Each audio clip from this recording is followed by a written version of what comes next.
ရှေးလွန်လေးပြီးခါကတီဗီရက်ထက်နိုင်ငံဇေတုတရာမျိုးတော်ကြီးမှာဘယင်လောင်းဝေတန်တရာမင်းကြီးစံမြန်းတော်မူတယ်။ဒီမင်းကြီးဟာအလူဒါနမှာအတိုင်းအတာမရှိတဲ့စေတနာရှင်ကြီးမှာစင်ဖြူတော်မင်းရတနာရီအပြင်နောက်ဆုံးမှာ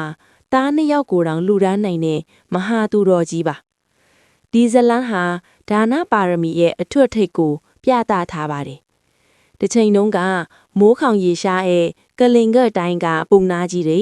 ဝေတန်တရာမင်းစီရောက်လာကြတယ်။သူတို့ဟာမိုးရွာစေနိုင်တဲ့တကိုးကြီးစင်ဖြူတော်ကိုတောင်းခံကြတယ်။ဘယင်လောင်းကြီးဟာစင်ဖြူတော်ဟာတိုင်းပြည်လေဂုံတိတ်ခါထက်ပေမဲ့ချက်ချင်းပဲလူတောင်းမို့ဆုံးဖြစ်လိုက်တယ်။စင်ဖြူတော်ကိုရွှေခွနံရေဆက်ချလူလိုက်တယ်။ဒါပေမဲ့ဒီအကြောင်းကိုတီဗီပြည်သူတွေတည်သွားတဲ့အခါအလွန်အမြတ်ထွက်သွားကြတယ်။ပြည်သူတွေဒေါသတကြီးကန့်ကွက်ကြတယ်။မင်းကြီးတေးပြီးလဲမရှိမthiếtဆုံးဖြတ်ချက်ချရတယ်။ဝေတန္တရာမင်းသားကိုပြီးနှင်တန်းပေးလိုက်တယ်။ဒါနဲ့ဝေတန္တရာမင်းသားမိဖုရားမတီ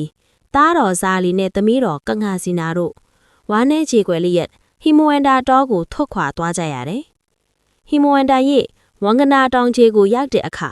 တာယာလှပတဲ့နေရာမှာတိရတ်မိုးတဲငယ်ဆော့ကနေထိုင်ကြတယ်။မင်းသားကြီးဟာတရားဘာဝန္တာပွားများသည်မိဖုရားမတီကလည်းတောတီတီနေထိုင်နေ။ဇာလီနဲ့ကနာစီနာတို့ကလည်းဖေဖေမေမေတို့ကိုကူညီရင်တောထဲမှာပျော်ရွှင်စွာနေထိုင်ကြတယ်။ဒီလိုနဲ့ရက်သက်တပေါင်းများစွာကြာတဲ့အခါ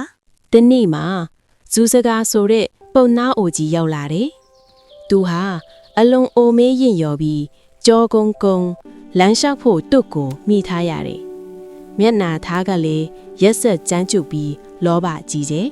။မိဖုရားမတီတော်တဲ့အတီးခူးထွက်လီတုံးဒီပုံနာအိုကြီးဟာသားနှစ်ယောက်ကိုတောင်းနေဝေတန္တရာမင်းသားဟာခဏမျှစဉ်းစားမိတယ်။သူ့ရဲ့ရင်ထဲမှာချစ်လှစွာသောသားသမီးတွေကိုမလူတိုင်းဘူးဆိုတဲ့စိတ်နဲ့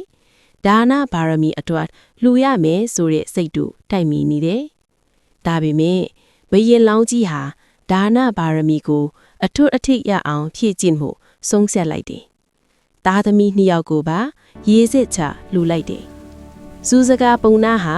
သားနှစ်ယောက်ကိုကျိန်တုံးနဲ့ရိုက်နှက်ပြီးကြေးကျွန်းအဖြစ်ခေါ်ဆောင်သွားတယ်။သားနှစ်ယောက်ကတော့အဖေကျွန်တော်တို့ဘာအမားမှမလုပ်ပါဘူးလို့ငိုကြွေးကြတယ်။ဝေထန္တရာမင်းသားလေမျက်ရည်တွေဝဲဝဲကြလျက်ရက်ကြည့်နေရှာတယ်။